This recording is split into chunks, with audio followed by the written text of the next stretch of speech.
여러분 안녕하십니까. 저는 한글처럼 이해되는 쉬운 잉글리시 저자입니다. 영어를 오랫동안 연구하면서 느낀 건데, 우리나라 영어 문법 책이 굉장히 잘못되어 있다는 것을 알 수가 있습니다. 그래서 그것을 바로잡고자 하는데, 인터넷이나 이런 학원에서의 많은 영어 강사들이 자신이 연구하고 공부해서 어떤 걸 이루어내서 그걸 학생들에게 가르치는 것이 아니라 그냥 선생님이나 학교에서 배운 거를 그대로 자기가 배워서 그대로 애들에게 가르치니까 여기에 많은 오류가 있습니다. 잘못된 오류가 있음에도 불구하고 그냥 막 가르치는 이러한 현실이 굉장히 안타깝습니다. 그래서 저는 정말로 정통으로 영어를 정확하게 한번 지식을 전수하고자 이 책을 썼는데, 이 책은 영어를 영어답게 하자는 취지로 썼습니다. 이게 무슨 말이냐? 영어는 영어식대로 공부를 해야 되고 한글은 한글식대로 공부를 해야 됩니다. 영어를 억지로 우리나라 말에 억지로 맞추다 보니까 거꾸로 번역하는 게 습관이 됐고, 지금 거꾸로 번역하지 않으면 도대체 번역 자체가 안 되는 이러한 굉장히 심각히 위험 지경에 도달을 했습니다. 그래서 저는 이런 것을 타파하고자 영어책을 썼고, 거기에 대해서 도움을 주고자 또 유튜브 강의를 하게 되었습니다. 이 한글처럼 이해되는 쉬운 잉글리시는 그러한 모든 것들을 해결해 나갈 수 있는 책인데, 여기 책 내용 자체를 저는 강의로서 다 강의를 하고자 합니다. 따라서 이 강의를 잘 들으시면 이 책의 내용을 잘 이해하실 수 있으리라고 생각을 합니다. 자, 각설하고 강의를 하겠습니다. 이 강의를 잘 들으면 여러분들은 수능 1등급 정도는 가벼이, 아주 가볍게 당연히 1등급을 당연히 받을 수 있고, 전혀 새로운 차원의 영어에 입문하실 수 있으리라 감히 믿어 의심치 않습니다. 자, 영어는 위치 언어이고 한글은 토시 언어이다. 자, 이 말은 무슨 말이냐 하면, 영어는 위치 언어이기 때문에 그 위치를 바꾸면 말이 안 된다는 겁니다. 자, 잠깐만요. 자, I met a girl에서 I met a girl에서 이 I와 met, 그리고 I와 met의 위치를 걸의 위치까지 바꿔버리면 말이 안 되죠? 네, 이렇게 영어는 위치를 바꾸면 말도 안 되는 말이 되는 그러한 명확한 위치 언어입니다. 이에 반해서 한글은 토시 언어로서 단어를 마음대로 바꿔도 뜻이 변하지 않는 매우 융통성 있고 우수한 언어입니다. 나는 만났다 소녀를 나는, 자, 이렇게 단어의 위치를 바꿔도 한글의 뜻은 변하지 않습니다. 이렇게 한글은 단어의 위치를 바꾸어도 뜻이 바뀌지 않는 매우 우수한 아주 강력한 언어이기 때문에 영어를 공부할 때 우리가 더 쉽게 공부를 할 수 있는 겁니다. 이러한 우수한 장점이 있는 것을 이용하지 못한다 그러면 우리 세종대왕께서도 마음을 많이 아파하실 것입니다. 자, 여기서 보면 I met a girl을 봅시다. 자, I met a girl을 번역할 때 나는 만났다 어떤 소녀를, 자, 이렇게 번역을 해야 됩니다. 즉 단어의 순서대로 번역을 해야 영어권 사람들의 사고방식을 그대로 이해할 수 있습니다. 모든 언어는 앞에서부터 순서대로 번역하는 것이지 거꾸로 번역하는 언어는 세상 어느 언어도 없습니다. 어떻게 말을 앞에서부터 하는데 그 번역을 거꾸로 뒤에서부터 하겠습니까? 이거는 완전 비논리적인 거고 비상식적인 일이죠. 이러한 비논리적이고 비상식적인 일이 대한민국 영어의 99.99%로 퍼져 있다는 것은 정말 심히 우려하고 놀랄 일입니다. I met a girl을 나는 만났다 어떤 소녀를 이렇게 번역해야지, 이거를 나는 소녀를 만났다 이렇게 거꾸로 번역하면 안됩니다. 나는 소녀를 만났다라고 번역하면 한글식으로 번역을 하다보니 굉장히 자유롭지요. 굉장히 자연스러운 번역이 됩니다. 한글로 볼 때. 하지만 한글로는 자연스러운 번역이지만 미국 사람은 그렇게 거꾸로 번역할 리가 없어요. 앞부터 순차적으로 번역해야지 이것을 거꾸로 번역하면 미국 원어민들의 그 사상이나 생각을 우리가 충분히 오해할 수 있습니다. 여러분들이 영어 독해를 다 하고 나서도 무슨 말인지 잘 이해를 못하는 경우가 많은데 그것은 거꾸로 번역했기 때문에 그렇습니다. 당연히 거꾸로 번역했기 때문에 당연히 미국 사람의 말을 오해할 수밖에 없는 것입니다. 자, 보면 순차적으로 공부를 해봅시다. 명사, 형용사, 부사의 위치에 대해서 공부를 해보겠습니다. 영어의 품사는 크게 명사, 형용사, 부사로 나뉩니다. 영어의 품사는 크게 명사, 형용사, 부사로 나뉩니다. 그 이외의 품사는 없습니다. 단어의 품사는 문장의 위치에 따라서 정해지며 그 단어의 품사가 이미 결정되어 있는 것은 아닙니다. 자, 이 말은 무슨 말이냐 하면 예문을 들면 크게 알 수가 있겠죠. 자, I met a girl at the church. 자, 이 문장을 한번 봅시다. 굉장히 간단한 문장이긴 하지만 보면 여기서 I가 주어인데 I가 원래 대명사이기 때문에 주어 자리에 온 것이 아니라는 말입니다. 자, 다시 한번 볼게요. 이 명사의 위치를 봅시다. 영어는 위치 언어이기 때문에 위치가 굉장히 중요합니다. 영어는 위치 언어이기 때문에 위치가 굉장히 중요합니다. 따라서 영어의 위치를 정확히 이해하고 쓸 줄 알아야 합니다. 여기서 보면 영어 단어의 품사는 크게 명사, 형용사, 부사로 크게 나뉩니다. 다른 품사는 없습니다. 동사 외에 다른 품사는 없습니다. 영어의 단어는 크게 명사, 형용사, 부사로 나뉩니다. 자, 첫 번째로 명사의 위치를 봅시다. 명사는 주어, 목적어, 보어, 전치사의 목적어 자리에만 갈 수 있습니다. 명사는 주어, 목적어, 보어, 전치사의 목적어 자리에만 갈 수 있습니다. 자, 이 말은 굉장히 중요한 말인데 이 말을 다시 바꿔서 말해보면 어떤 단어가 주어, 목적어, 보어, 전치사의 목적어 자리에 오면 그 단어는 그 외형상, 그 생김새와 관계없이 그 단어는 명사가 된다는 말입니다. 이 말이 무슨 말인지 다시 한번 예문을 볼게요. I met a girl at the church에서 보면 I는 주어죠. 자, I는 주어이기 때문에 명사라는 말입니다.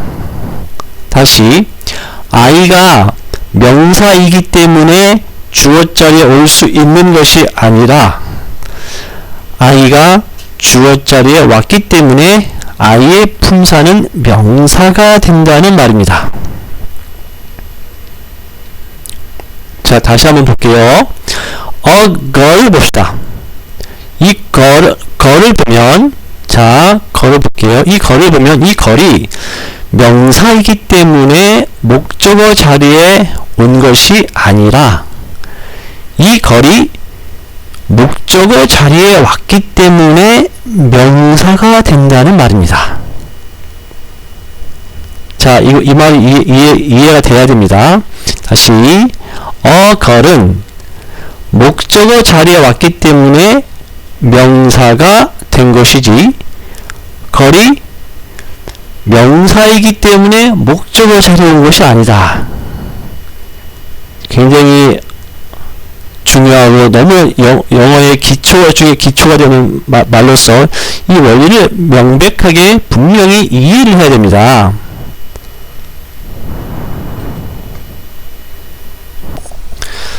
자, 이 말이 굉장히 중요합니다. 이 말을 반드시 이해를 해야지만 번역을 정확히 할 수 있습니다. 자, impossible is nothing을 보겠습니다. impossible is nothing. 자, impossible은 여러분들이 생각할 때 형용사라고 생각을 하실 수 있어요. 하지만 여기서 impossible은 분명히 주어 자리에 왔죠? 예. impossible이 주어 자리에 왔기 때문에 impossible의 품사는 명사가 됩니다. 이 impossible의 품사를 형용사로만 알고 있는 학생은 이 문장을 보면 갑자기 번역이 안 됩니다. 왜? 형용사가 주어 자리에 왔으니까 벌써 굉장히 낯설고 이걸 어떻게 번역해야 난감하게 생각하고 오히려 이걸 도치됐다 생각합니다. 도치. 그래서 nothing이 원래 주어고 nothing is impossible인데 impossible을 강조하기 위해서 impossible이 앞으로 나왔다라고 그렇게 생각을 하는 거예요. 그러면은 이것이 만약에 도치됐으면 원래 문장대로 만들면 nothing is impossible 하면 아무것도 아닌 것은 불가능하다. 이게 무슨 말입니까? 말이 안 되죠? 이건 도치된 문장이 아니고 impossible이 비록 생긴 것은 형용사처럼 생겼지만 얘가 주어 자리에 왔기 때문에 이 impossible은 주어가 되고 품사는 명사가 됩니다. 따라서 이 impossible이 주어 자리에 와서 그 품사가 명사이므로 명사로 번역하면 됩니다. impossible 번역해 볼까요? 불가능하다는 것은 is nothing 아무것도 아니다.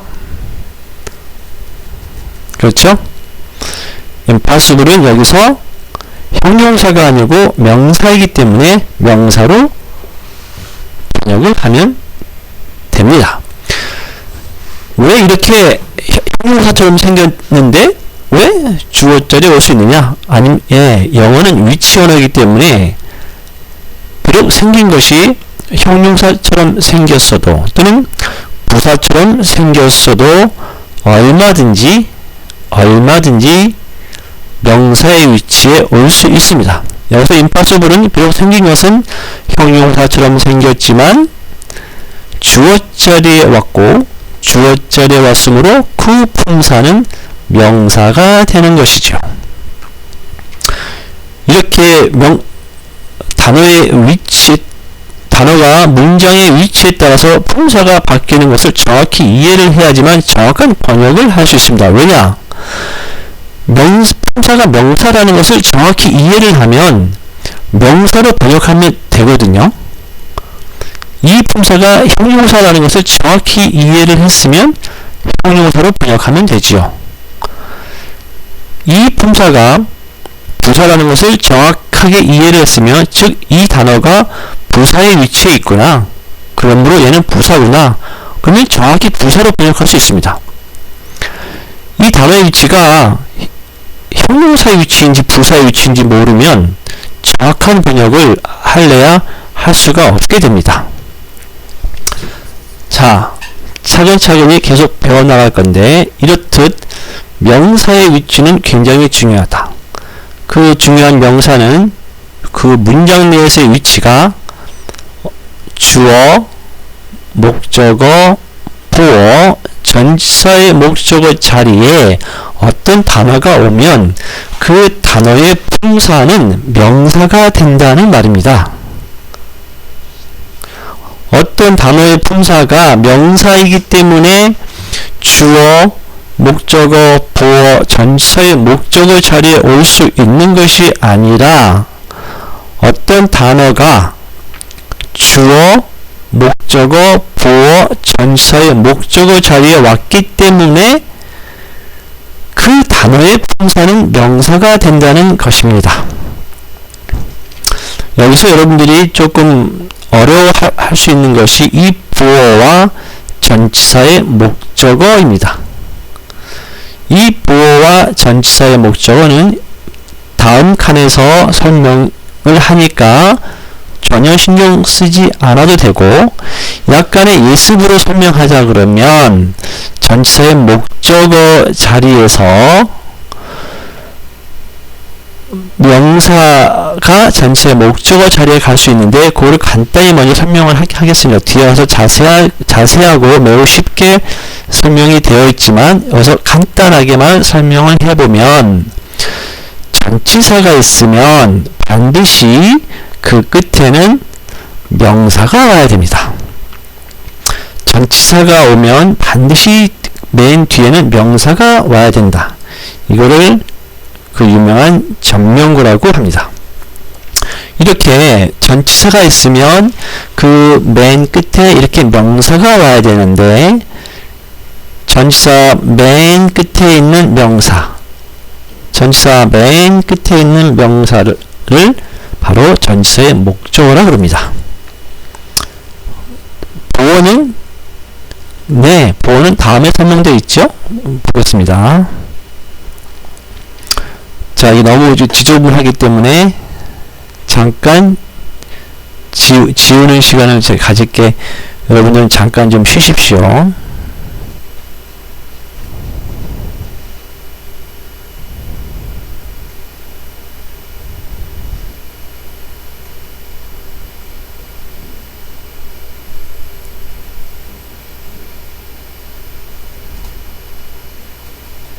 자, 또 볼게요. She is a student. 자, 이제 보어가 나옵니다. 자, she, 그녀는 is, 상태이다. 여러분 이렇게 비동사가 나오잖아요. 그럼 여러분 비동사 나오면 여러분 헷갈려하는 분들 굉장히 많은데, 비동사는 둘 중에 하나로 번역됩니다. 지금 다 외워버립니다. 저랑같이. 자, 비동사는 상태이다. 다시, 비동사는 상태이다 또는 있다. 이렇게 둘 중에 하나로 번역됩니다. 다시 해볼게요. 비동사는 상태이다 또는 있다. 이렇게 둘 중에 하나로 번역됩니다. 이걸 보면 그녀는 상태이다. 무슨 상태입니까? student, 학생이다 그 말입니다.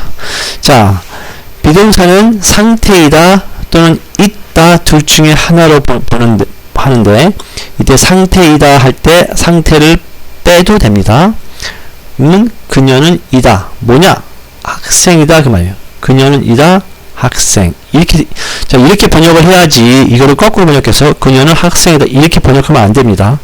자, 그녀는 상태이다. 무슨 상태야?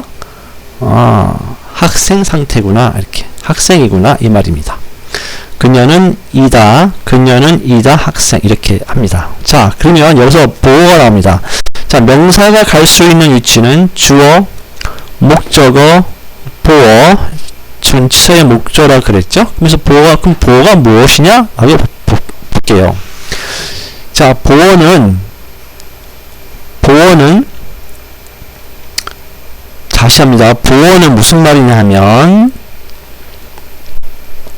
앞에 있는 명사를 설명해 주는 명사나 형용사를 보어라고 합니다. 다시 한번 보어는 이 앞에 있는 명사, 보어는 앞에 있는 명사를 설명해 주는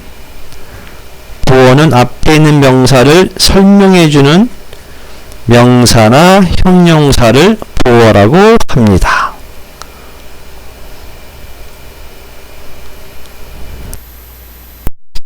자, 보어란 무엇이냐? 앞에 있는 명사를 설명해주는 명사나 형용사를 보어라고 합니다. 다시, 보어란 앞에 있는 명사를 설명해주는 명사나 형용사를 보어라고 합니다. 보어는 일본 문법에서 나온 말인데 무슨 보충해주는 가슴에 와닿지 않죠? 자, 앞에 있는 명사를 설명해 준다고 하는 것이 가장 가슴에 와닿습니다. 앞에 있는 명사죠. 자, 그러면 여기서는 student가, 이 student가 보어입니다. 보어죠? 이 student는 앞에 있는 명사를 설명해 주고 있습니다. 그녀는 어떤 상태냐 그 말이에요. 학생 상태죠? 네. 따라서 student가 여기서는 보어가 됩니다. 자, 다시 한번 말합니다. 이 student가 명사이기 때문에 보어절에 온 것이 아니고 얘가 보어절에 왔기 때문에 얘 품사가 명사가 된다는 것입니다. 물론 영어의 단어 중에는 그 태생부터 형용사 부사로 정해진 단어들도 꽤 있습니다. 그렇게 너무나 명백하게 정해진 경우는 어쩔 수 없지만 명백하게 정해져 있지 않는 경우에 있어서는 주어, 목적어, 보어, 전치사의 목적어 단어의 목적어 자리에, 목적어 위치에 어떤 단어가 오면은 그 단어의 품사는 명사가 되는 거예요. 여기서 보면 student가 보어절에 왔기 때문에 얘 품사가 명사가 되는 것이고 품사가 명사이므로 명사로 번역하면 됩니다. 알겠지요? 네. 물론 여기서 그러면은 형용사, 보어로서 형용사가 되는 경우도 있겠지만 그것은 형용사 파트에서 설명이 또 나옵니다. 자, 이 파트는 명사의 위치에 대해서 설명하기 때문에 그런 거죠. 또 넘어갈게요.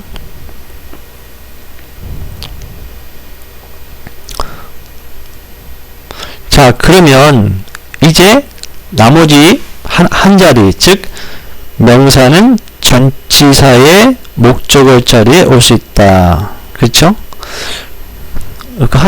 그거 이제 다 했죠. 예. 명사는 전치사의 목적어 자리에 갈 수 있다. 그러면 전치사 플러스 명사를 전명구라 그러는데 이 전명구도 굉장히 중요합니다. 이 전명구를 알면 독해 실력이 갑자기 한 50% 올라가는 걸 경험하는 학생들이 굉장히 많을 거예요. 이 전명구만 알아도 독해 실력이 50% 바로 올라갑니다. 전명구만 알면 영어 포기했던 학생들이 영어책을 다시 손에 잡습니다.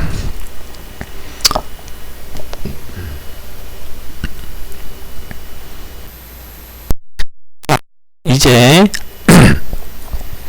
형용사의 위치에 대해서 설명을 해보겠습니다. 형용사란 아까 말을 했지만 명사를 앞에서 꾸며주거나 명사 뒤에서 명사의 상태를 설명해 주는 것을 형용사라고 그럽니다.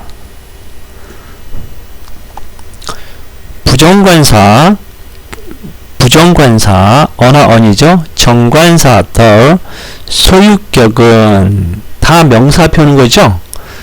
부정관사, 정관사, 소유격은 몽땅 다 명사 앞에 위치하므로 형용사입니다. 왜냐하면 명사 앞에는 형용사만이 올 수 있기 때문입니다.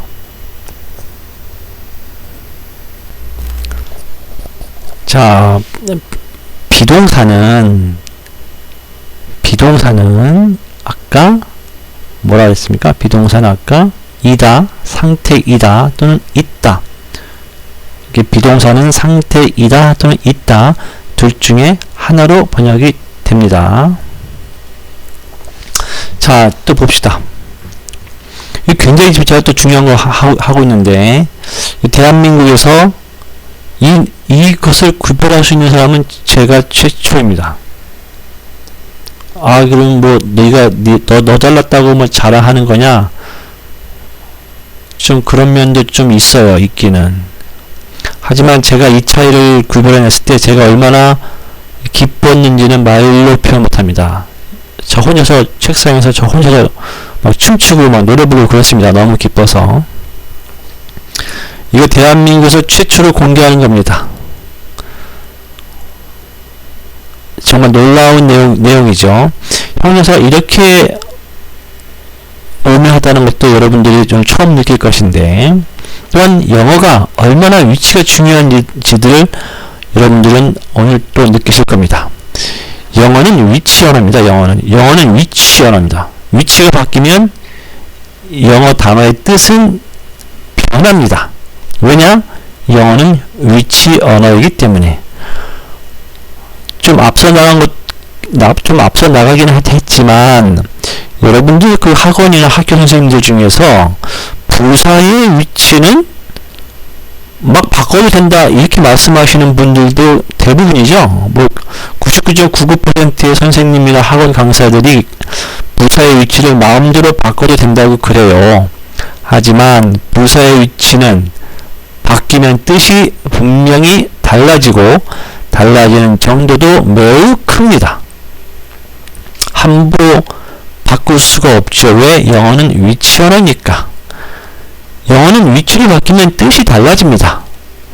따라서 부사의 위치도 바꾸면 뜻이 달라져요. 따라서 부사의 위치는 바꾸면 안 됩니다. 작가가 처음에 쓴 부사의 위치 그대로 놔둬야 됩니다. 그것을 바꾸면 뜻이 달라집니다. 자, 그럼 부사편에서 말하면 되고, 자, 형용사 볼게요. 자, 봅시다. 굉장히 중요한 내용이 또 나옵니다. 형용사가 명사 앞에서 꾸며주는 경우하고, 두 번째, 형용사가 명사 뒤에서 명사를 설명해주는 경우로 크게 나눌 수가 있는데, 형용사가 명사 앞에 있으면 그것을 꾸며준다고 그럽니다. 다음에 형용사가 명사 뒤에 있으면 이것은 명사를 설명해준다고 그럽니다. 그럼 왜 형용사가 명사 앞에 있으면 꾸며준다고 그랬고, 형용사가 명사 뒤에 있으면 명사를 설명해준다고 말을 했을까요? 이 말도 제가 처음 하는 말입니다. 형용사가 명사 앞에서 명사를 꾸며준다는 말은 그 명사를 꾸며주는 범위 내로 제한하고 있다는 뜻입니다.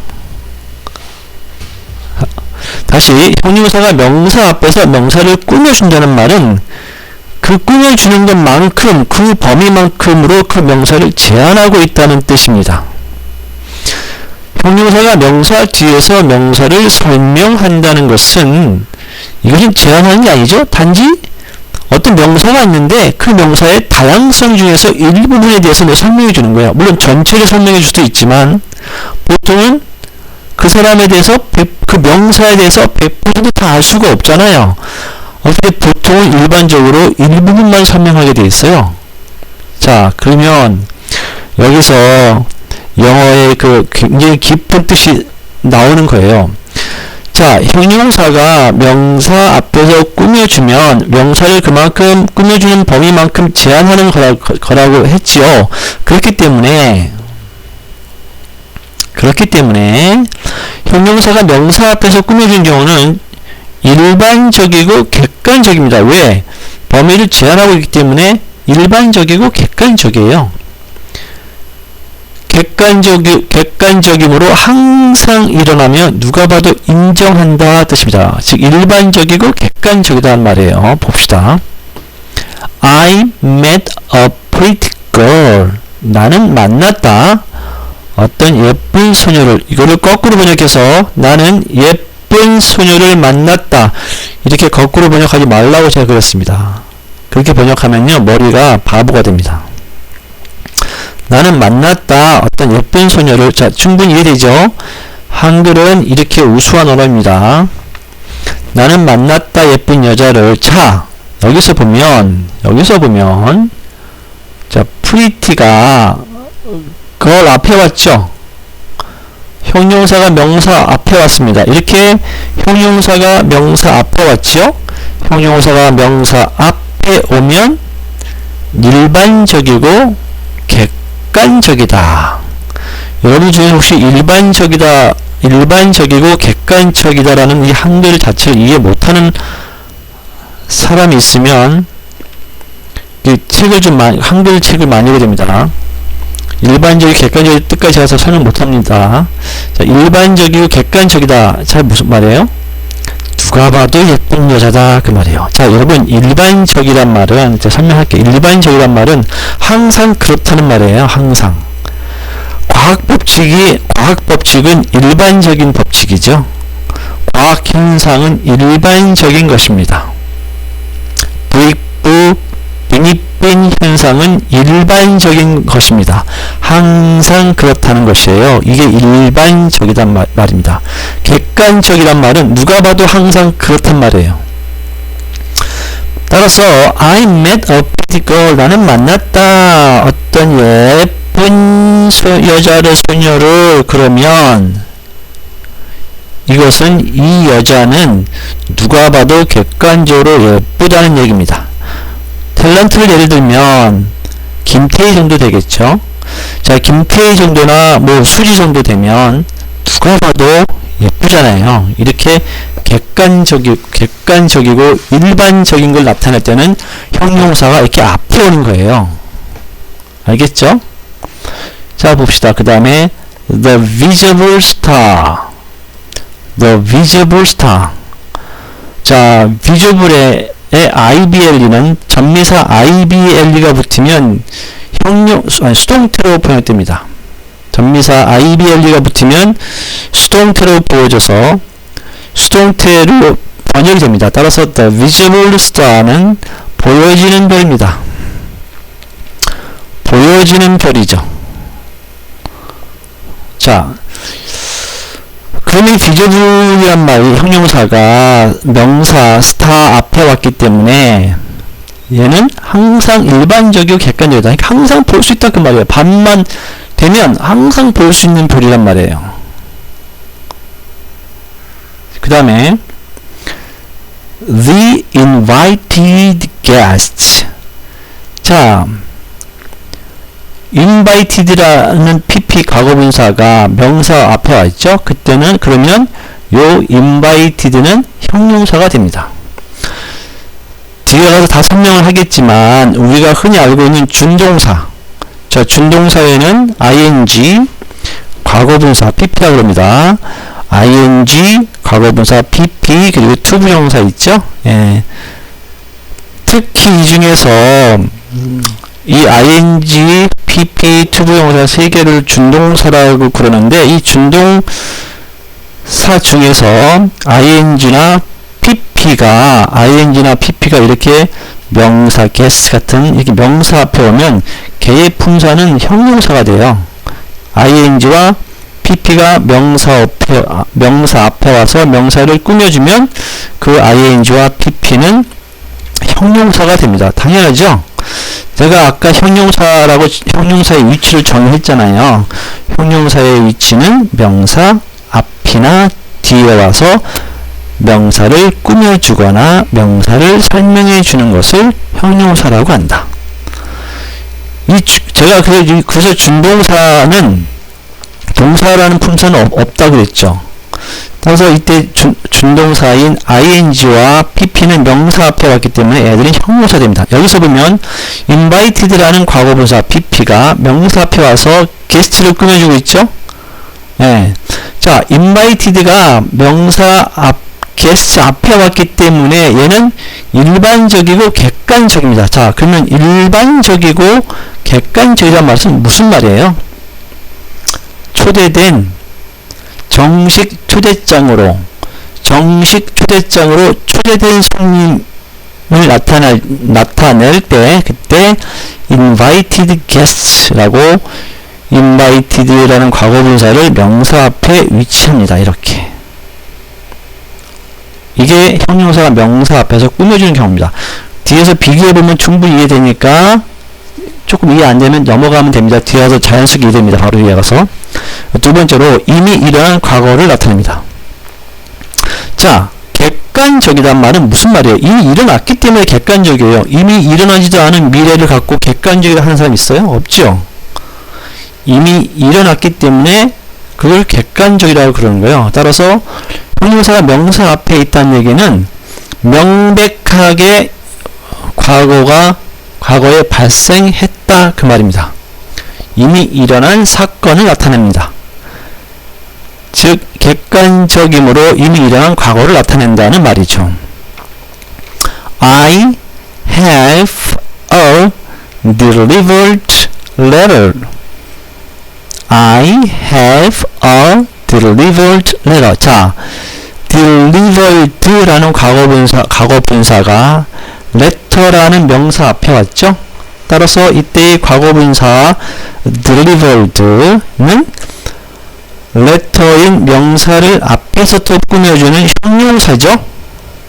이 delivered의 품사가 형용사입니다. 얘가 delivered가 이렇게 letter를 꾸며주고 있기 때문에 이 delivered는 품사가 형용사입니다. 그리고 얘가 delivered가 명사 앞에 왔기 때문에 명백하게 일어난 과거 사실을 나타냅니다. 따라서 번역을 하면 나는 가지고 있다. I have 나는 가지고 있다. A delivered 이미 배달된 편지를 이렇게 번역이 됩니다. 자, 비교 내용입니다. 형용사가 명사 뒤에 위치하면 주관적입니다. 주관적이란 말은 확실하지 않다는 말이고, 확실하지 않다는 말은 또다시 발생할 수 있다는 말입니다. 그렇죠? 추측입니다. 뭐 뒤에 또 나옵니다. 여기서 중요한 거 자꾸 반복되니까. 자, 볼게요. Kimchi is a traditional Korean dish. 자, 이거는 수능에 나온 거죠. 예. 수능 예문입니다. 봅시다. 김치는 is 상태이다. A traditional 전통적인 한국의 음식. 근데 봐요. dish가 여기서 명사로서 음식입니다. 그렇죠? Korean dish. 자, 코리아는 dish를 꾸며준 형용사입니다. 왜 명사 앞에 있으니까. 그 다음에 traditional은 dish를 꾸며주는 명사입니다. 자, 맞죠? 여기서 이제 근데 이걸 말씀드리고 싶은 것이 아니고 명사 dish 다음에 pp 과거분사 나왔죠. 명사 dish 다음에 served라는 과거분사가 나왔습니다. serve는 제공하다 그 말이죠. 자, 화살표 잘 보십시오. 자, 보통 학원 강사나 선생님들은 이렇게 화살표 그리는데 이거는 꾸며준다는 뜻이죠. 거꾸로 번역한 거예요. 이렇게 하면 안 됩니다. 화살표를 뭘 모르고 하는 겁니다. dish 요리가 있는데 이 요리는 제공된다 그 말입니다.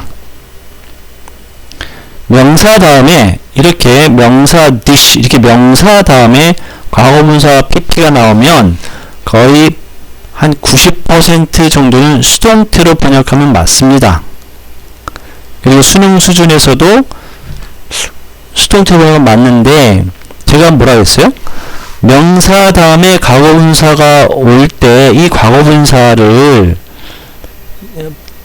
90%는 수동태로 번역하면 맞다 그랬죠? 그럼 10%는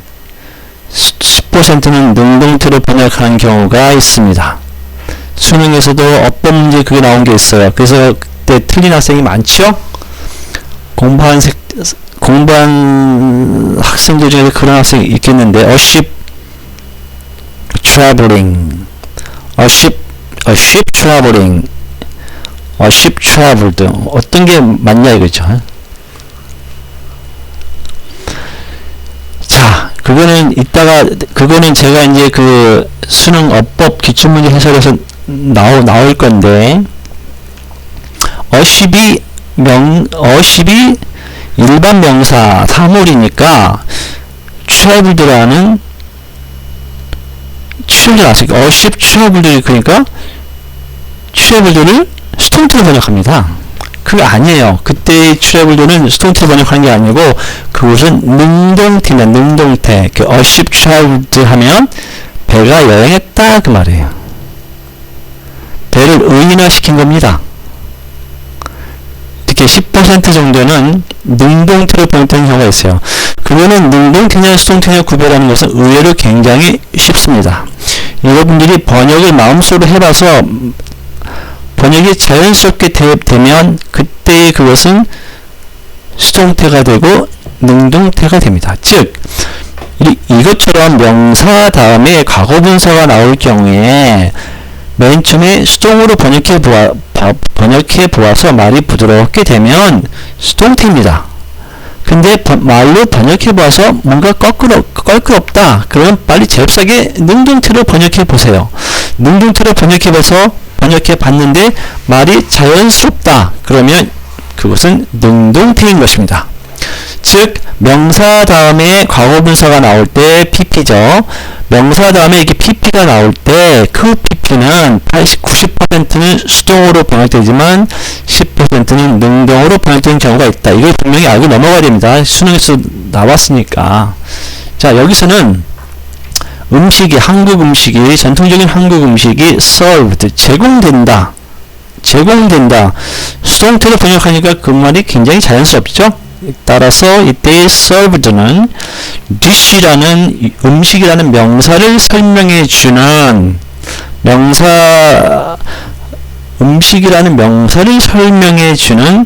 형용사라는 얘기입니다. 형용사.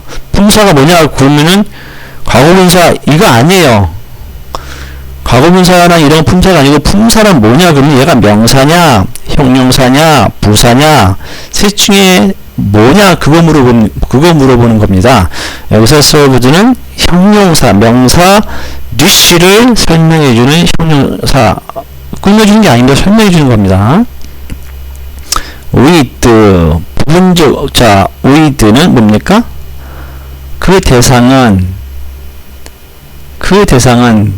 자 이때 전치사 with의 번역은 그 대상을 함께 제공되는 대상은 그 대상은 거의 매 끼니 때입니다. 그러니까 그 대상은 거의 모든 끼니 때입니다. 앞에 이렇게 번역합니다. 이걸 제가 한번 앞에서 번역해 볼게요. 김치는 상태이다. 전통적인 한국 음식인데 근데 이 음식은 제공됩니다. 함께하는 대상은 거의 모든 식사이지요. 이렇게 앞에서부터 번역합니다. 그래서 이제 물론 함께하는 대상이 조금 여러분들이 처음 하기 때문에 좀 가슴에 와닿지 않을 수 있지만 몇 번 이게 연습하면 됩니다. 함께한다 그 말입니다. 함께하는 것은 거의 대상이 아니면 함께하는 대상 대신에 것으로 번역해도 좋습니다. 함께하는 것은 거의 모든 식사다. 자, 이때 대상은 사람일 때 쓰면 되겠죠? 그 다음에 이런 사물일 때는 것은으로 하면 좋습니다. 함께하는 것은 거의 모든 식사 때다. 자, 앞에서부터 번역해도 자연스럽게 번역이 되죠. 이거를 거꾸로 번역해갖고 김치는 거의 모든 식사와 함께 제공되는 한국 전통 음식이다. 이렇게 하면 한글로 하면은 자연스럽게 번역은 되지만 거꾸로 번역을 함으로써 잘못된 번역을 하는 겁니다. 거꾸로 번역하면 절대로 안 되는 거예요. 자, 그 다음에 또 볼게요. 형용사가 명사 뒤에서 명사를 설명해 주는 경우. 자, 앞부분은 형용사가 명사 앞에서 명사를 꾸며주는 경우죠. 자, 이번엔 뒤에서 설명해 주는 겁니다. 형용사가 명사 뒤에서 명사를 설명해 주는데, 이때 형용사에는 우리가 흔히 알고 있는 한 개의 단어의 형용사도 있지만 준동사도 있죠. 준동사라고 하는 것은 ing 과거분사, 즉 ing, pp, 투부정사 있고 전명구도 있고 절이 있습니다. 이 절은 여러분이 흔히 알고 있는 관계대명사절이라고 생각하면 되겠죠. 하지만 동격절도 다 형용사절입니다. 왜? 동격절이나 관계대명사절 두 개 다 앞에 있는 명사를 설명해 주고 있기 때문에 동격절과 형용사, 관계대명사절은 몽땅 형용사절입니다. 그럼 전명구가 형용사가 되는 경우가 있나? 하고 의아해 하시는 분이 있죠. 이거는 전명구를 배우면 쉽게 이해가 됩니다. 투부정사의 형용사용법 여러분 많이 들어보던 거였죠. 예, 따라서 이 준동사도 형용사가 됩니다. 형용사 다 형용사 되고 이게 포함됩니다. 자, 여기까지 다 보면 여러분 중에서 전명구가 형용사가 된다 그러네. 이거는 뭐야? 하면서 전명구를 굉장히 궁금해 하실 것 같은데, 이 전명구는 밑에 별도로 전명구가 잘 정리되어 있습니다. 그것도 제가 분명히 설명을 할 것입니다. 하지만 일단은 형용사 명사에 대해서 명사를 설명해 주는 경우가 어떤 개념인지를 알아야 되니까 이거를 공부를 해야 됩니다. 자, 어떤 동사의 행동이 있으면 그 행동에는 대상, 목적어 있고, 대상, 목적이 있으면 그 대상, 목적어 뒤에 동사의 행동이 미쳐서 어떤 결과가 나타나게 된다. 명사 뒤에 나오는 형용사는 그 결과인 경우가 매우 많다. 자, 이거 무슨 말인지 잘 이해가 안 되실 것 같아요. 자, 요거는 조금 넘어가서 하겠습니다.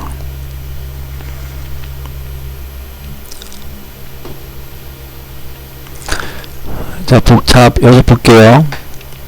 자, 한 개의 형용사가 명사를 뒤에서 설명할 경우는 주관적인 설명이 되겠습니다. 자, 되게 중요합니다. 한 개의 형용사가 명사를 뒤에서 설명할 경우 주관적인 설명이 됩니다. 주관적이라는 것은 나만의 생각이죠. 자, 잘 봅시다. 아까 위에서 I met a pretty girl 그 문장을 봤죠? 그 문장을 비교 설명하는 겁니다. I met a girl pretty. 자, 아까는 pretty가 girl 앞에 와서 girl을 앞에서 꾸며줬죠. 자, 이번에는 pretty라는 형용사가 a girl이라는 명사 뒤에 왔습니다. 그쵸? 아까 똑같은데 위치만 바뀌었어요. pretty 위치만 바뀌었습니다. 이 pretty 위치가 바뀌면 뜻이 달라진다고 제가 그랬습니다. 왜? 영어는 위치 언어니까. 영어는 위치 언어이기 때문에 형용사의 위치가 달라지면 형용사의 뜻이 달라집니다. 나는 만났다. 어떤 소녀를. 자, 이렇게 I met a girl. 나는 만났다. 어떤 소녀를. 근데 그 여자는 예쁘다. 그 말이에요. 앞에서부터 번역을 해야지만 미국 사람이 말하는 그 원뜻을 정확히 이해할 수 있습니다. 이거를 거꾸로 번역하면 아까 문장인 I met a pretty girl과 I met a girl pretty하고 그 뜻 차이를 구별할 수가 없어요. 자, 앞에서 번역하니까 그 뜻에 있어서 큰 차이가 발생합니다. 어떤 차이냐? 나는 만났다 여자를 그 여자는 예쁘다 그 말입니다. 자, 이게 무슨 말이냐? 이게 무슨 말일까요? 봅시다. 내가 생각하기에는 그 말이에요. 자, 형용사가 한 개의 단어가 명사 뒤에 쓰이면 주관적인 설명이다 그 말이에요. 제 눈에 콩깍지다 그 말입니다. 제 눈에 안경, 콩깍지가 쓰였다 그 말이에요. 자, 미팅에서 어저께 미팅했겠죠. I met a girl. 나는 만났었던 소녀를. 근데 pretty 이 말입니다. a girl과 pretty 사이에는 약간의 그 쉼표가 있겠죠. 왜 주관적이니까 생각을 해야 되거든요. I met a girl. 나는 만났었던 소녀를 pretty. 이렇게 말할 때 씁니다. 내가 생각하기에는 그 말이에요. 내가 생각하기에는 예쁜 여자이지만 다른 사람은 못생겼다고 할 가능성이 매우 높다 그 말입니다. 자, 이렇게 한 개의 형용사가 명사를 뒤에서 설명할 경우 주관적인 설명이 되는 겁니다. 얼마나 뜻 차이가 많이 납니까? 많이 나죠? 따라서 I met a pretty girl 하고 I met a girl pretty 하고 이 형용사가 명사 앞에 오느냐 명사 뒤에 오느냐에 따라서 이렇게 큰 차이가 있는데 이 뜻이 두 개가 이 문장이 같다고 설명하는 학원 강사나 학교 선생이 있다 그러면 반성하셔야 됩니다. 영어는 위치 언어라는 기본적인 사실을 망각한 망언 행동이죠. 자, 여기 보면 Mission Impossible. 자, 미션이라는 것은 미션은 임무라는 명사입니다. 그 다음에 Impossible이 미션 뒤에서 미션을 설명해주고 있습니다. 임무는 임무인데 불가능하다 그 말이죠. 하지만 형용사가 명사 뒤에 왔기 때문에 주관적으로 불가능하다는 겁니다. 객관적으로 불가능하다는 얘기가 아니죠. 만약에 이 문장이 impossible mission 그러면 일반적 형용사가 명사 앞에 왔기 때문에 형용사가 명사 앞에서 명사를 이렇게 꾸며주고 있죠. 형용사가 명사 앞에서 명사를 꾸며주고 있다. 꾸며주고 있다는 말은 그만큼 제한하고 있다는 뜻입니다. 이렇게 불가능으로 제한하고 있어요. 임무를 불가능으로 제한하고 있습니다. 따라서 impossible 형용사 impossible mission에서 impossible이 미션 앞에 왔기 때문에 이 impossible은 인간으로 태어난 사람이면 그 누구도 행할 수 없는 임무란 걸 말하는 겁니다. 왜? 일반적이고 객관적이니까. 형용사가 명사 앞에 오면 일반적이고 객관적이기 때문에 이것은 아무리 슈퍼맨 인간이 아니잖아요. 걔는 할 수 있겠지만은 인간으로 태어난 이상 그 누구도 수행하지 못한 임무가 impossible mission인데 위에 있는 거는 mission impossible은 형용사가 명사 뒤에 왔기 때문에 주관적이죠. 자, 주관적이란 말은 객관적이지 않기 때문에 우리가 생각할 때는 불가능하다고 생각하지만 특수훈련을 받거나 특수 재능을 가진 사람은 혹시 할 수 있을지도 몰라 라는 뜻이 여기에 내포되어 있는 겁니다. 따라서 미션 임파서블은 탐 크루즈만이 가능한 임무라는 얘기예요. 그 뜻 자체가. 하지만 임파서블 미션은 불가능한 임무입니다. 예를 들어서 미션 임파서블 할 때 이 미션은 어떤 임무일까요? 네, 크렘린 궁에 들어가서 핵폭탄 관련 설계도를 훔쳐오기. 여러분들 할 수 있겠어요, 그런 거? 하지만 특수훈련을 받은 사람들은 할 수 있다 그 말이에요. 이게 바로 미션 임파서블이고, 그 여기에 있는 임파서블 미션은 뭐냐? 이거는 뭡니까? 저기 토성에 가서, 응? 저기 화성이나 목성에 가서 그 산소밖에 안 쓰고 맨발로 뛰어다니기. 이거 인간이 할 수 있을까요? 불가능하잖아요, 이런 거는. 아니면 저기 타임머신 타고 조선시대로 가서 세종대왕 도장 받아오기. 이런 거는 인간은 절대 못하는 거죠. 이런 게 임파서블 미션입니다. 자, 이렇게 형용사가 명사 앞에 올 때와 명사 뒤에 올 때의 차이는 명백하다. 형용사가 명사 앞에 오면 일반적이고 객관적이지만 형용사가 명사 뒤에 오면 주관적이다. 주관적이기 때문에 때에 따라서는 누가 할 수도 있다. 그 말입니다. 자, 그 다음에 주관적이란 말은 뭡니까? 불확실하죠. 불확실해. 불확실한 얘기는, 불확실하다는 얘기는 추측이 개입됩니다. 따라서 형용사가 명사 뒤에 있으면 그것은 추측의 뜻이 됩니다. 즉 추측의 뜻이 있습니다. I have a letter. 나는 가지고 있다. 어떤 편지를. 근데 이 편지가 delivered, 배달될 것이다. 그러니까 추측, 주관적이기 때문에 추측, 즉 미래의 뜻이 있습니다.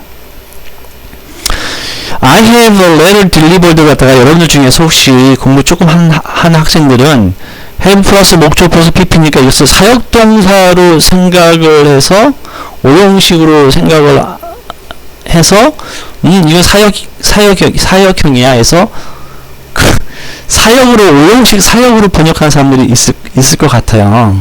아니죠, 그거 분명히 아니죠. 자, 사역으로 번역하면 나는 하게 할 것이다. 나는 하게 할 것이다. A letter, 어떤 편지가 배달되어지도록. 자, 이때 물론 어대신에 this letter나 아니면은 the letter가 낫겠지만 어쨌든 이것을 물론 사역으로 번역되는 경우도 있어요. 그것은 문맥의 앞뒤에 따라서 그렇다는 얘기입니다. 문맥의 앞뒤에 따라서 I have a letter delivered를 사역으로 번역해야 되는 경우도 있겠죠. 네, 그런 경우도 분명히 있습니다. 하지만 사역으로 번역되는 경우가 아니고 그냥 이것은 I have a letter. 나는 가지고 있다 어떤 편지를. 근데 이 편지는 delivered, 배달될 거야. 이렇게 삼형식으로 번역되는 경우도 있다 그 말이에요. 그러니까 이걸 갖다가 무조건 오형식의 사역으로만 알고 있으면 문맥의 앞뒤에 따라 분명히 제가 한 번역처럼 나는 가지고 있다 편지를, 근데 이 편지는 배달될 거야 이렇게 번역을 해야 되는데 이걸 사역으로 번역을 하고 나면 뭔가 뜻이 이상한 거예요. 그쵸? 뜻이 이상하죠? 이걸 알아야지만, 이런 뉘앙스 차이를 알아야지만 정확한 번역을 할 수 있는 거예요.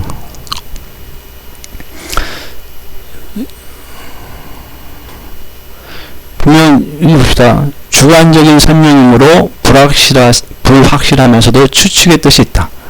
즉 형용사가 명사 뒤에 있으면 주관적이다라는 그 말 한마디에 이러한 추측, 미래의 뜻 또는 불확실하면서도 추측의 뜻이 다 들어있는 겁니다. 또 봅시다. 특별한 명사. 주관적이다는 말은 특별하다는 말입니다. 그렇죠? 내가 볼 때 그 주관적이죠. 내가 볼 때 그렇다는 얘기는 나에게는 그게 특별하다 그 말이에요. The star visible. 자, 그 별이 visible 보인다. 전미사 IBLE로 끝나면 수동태로 번역된다고 그랬습니다. 자, 그 별이 보인다 그 말이죠. 자, 명사 별을 설명하는데 형용사가 명사 뒤에서 명사를 설명하면 기본적으로 주관적인 뜻이 들어있다 그랬죠. 주관적이다란 말은 특별하다는 뜻이다 그 말이에요. 자, 이 말은 특별하다 하니까 무슨 뭐 especially의 뜻도 있겠지만 항상 볼 수 있는 별이 아니라 특별한 때만 보이는 별이라는 얘기예요. The star visible. 아까 위에서 The visible star도 있었죠. The visible star하고 The star visible하고는 이렇게 차이가 나는 거예요. The visible star는 항상 보일 수 있는, 밤이면 항상 보일 수 있는 별이지만 The star visible은 밤에 잘 안 보이다가 어떤 특별한 때에만 특별하게 보이는 별이 The star visible 이란 얘기예요. 자, 아까 그 문장에서 나왔잖아요. 그쵸? 여기 The visible star, 항상 보이는 별이다.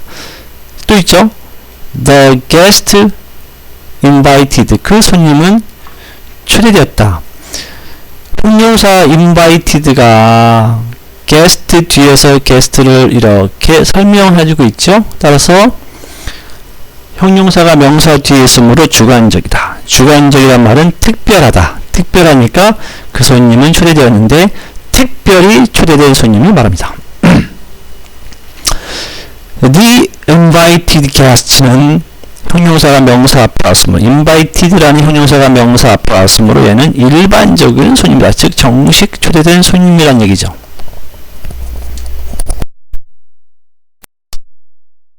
자, 가수 김건모라든지 무슨 뭐 소녀시대 뭐 시스타? 네. 이런 걸그룹 같은 그 가수가 초대되면 이 손님이 특별 초대된 거죠. 정식 뭐 초대장으로 한 건 아니잖아요. 어느 학교에 뭐 대학교 개교기념일이다 했을 때 그 졸업생들에게 정식 초대장이 쫙 뿌려지지만 걸스데이가 그 대학교 안 나왔을 거 아니에요. 그럼 걸스데이에게는 특별 초대장이 가겠죠. 특별 초대장. 그래서 특별 초대장 주관적이죠. 예. 자, 걸스데이가 있는데 걸스데이 invited. 걸스데이도 손님이잖아요. The guest인데 그들이 특별히 초대됐다며 invited가 이 말이에요. 근데 희한하게 The invited girls day라고 하면 어떻게 될까요? The invited girls day. 그러면 girls day가 그 대학교 나왔다는 얘기죠? 정식 초대장을 받았으니까. 이렇게 형용사가 명사 앞에 있는 경우하고 형용사가 명사 뒤에 있는 경우는 그 뜻에 있어서 하늘과 땅 차이만큼의 큰 차이가 있는 것입니다. 자, 오늘의 강의는 여기까지입니다.